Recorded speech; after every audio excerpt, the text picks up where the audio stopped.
All of his co-workers were gone. What could it mean? Stanley decided to go to the meeting room. Perhaps he had simply missed a memo.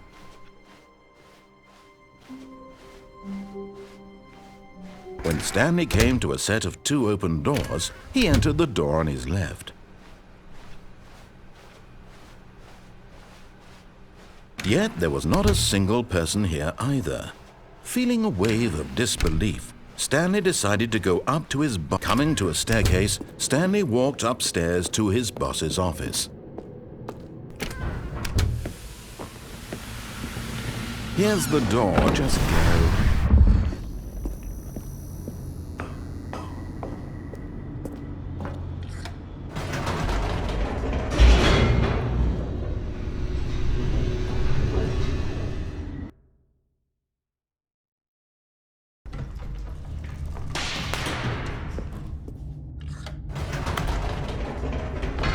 Whoops, nope, never mind. Stanley actually got back into the elevator and went back up. Silly me.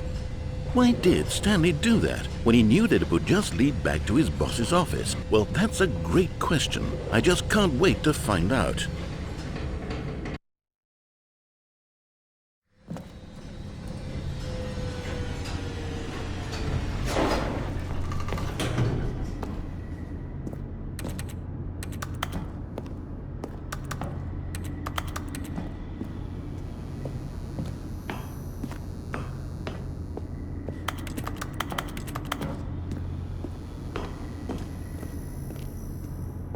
Here we are, Stanley. It's your boss's office. Exactly the way it was before you got onto the elevator. It's still just exactly what it is. What a decision you've made to come up here and look at the office again. This has fleshed out the plot of the story in new and fascinating ways I could have never anticipated. It's that keen eye for storytelling that you have, an incisive rapid fire of critical plot points, one after the other, weaving a rich tapestry of uncompromising narrative. Wow! I'm bolted to the edge of my seat.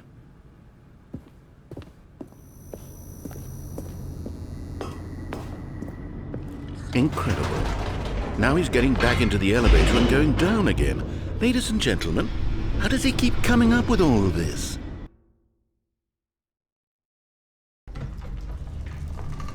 Surely this time Stanley will walk forward into the spooky corridor, won't he? Did you think we were going to go forward down the spooky corridor? No. It's time once again to go back up in the elevator. I can't even begin to grapple with what might be up there. Is it the boss's office again? Or what if it's the boss's office this time? The suspense is killing me.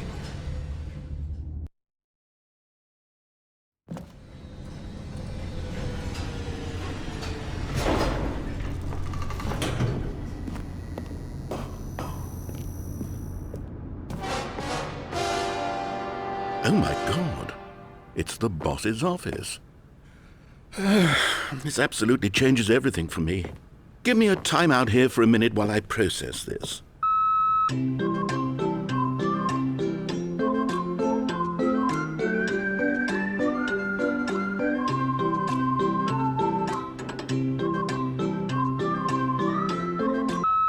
Okay, I'm ready.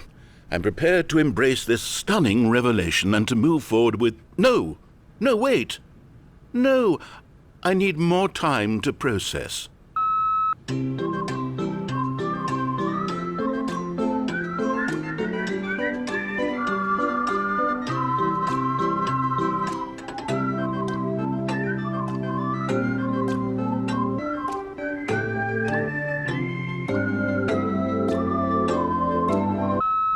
All right, I have fully come to terms with it.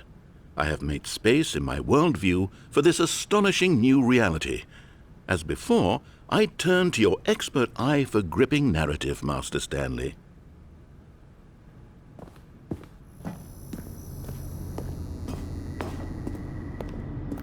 Of course, going back down in the elevator. How did I not anticipate it?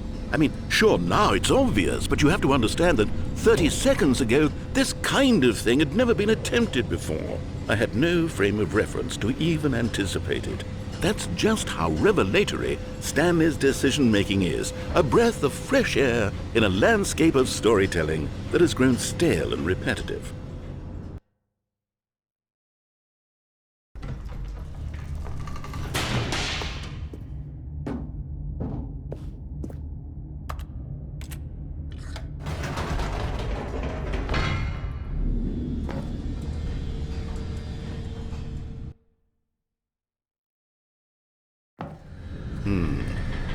You know what?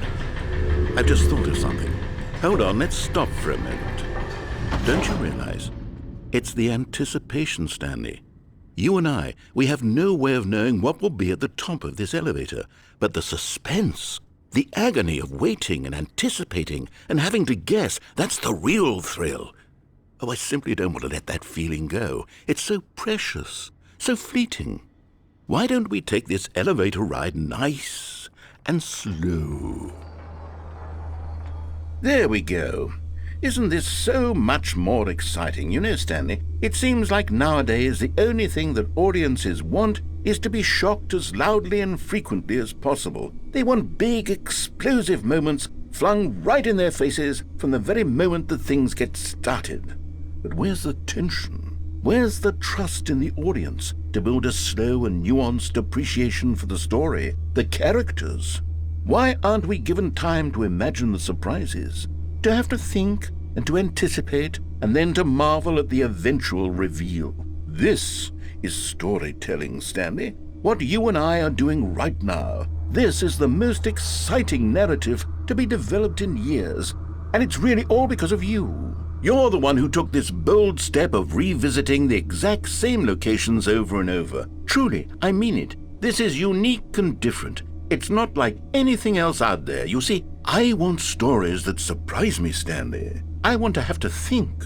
I want to be engaged and not pandered to. We're being fed such unimaginative drivel all the time, and we all know it, which is why we're so starved for content that makes us feel sharp and vital and alive. That's why people like you so much, Stanley, because you're not afraid to spit in the face of tradition. You're a role model, you know? People look up to you. Which is why, though I didn't know when to spring this on you, but, well, I've gathered a little press conference for you, so that you can talk about your work and your storytelling and your life.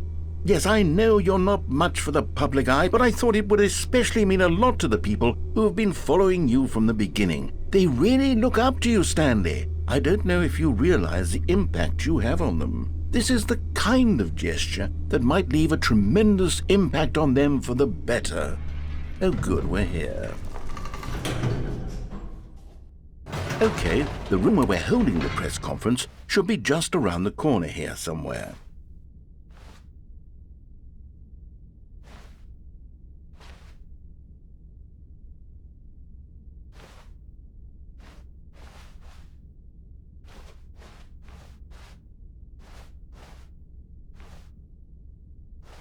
Ah, yes, here it is, just through this door.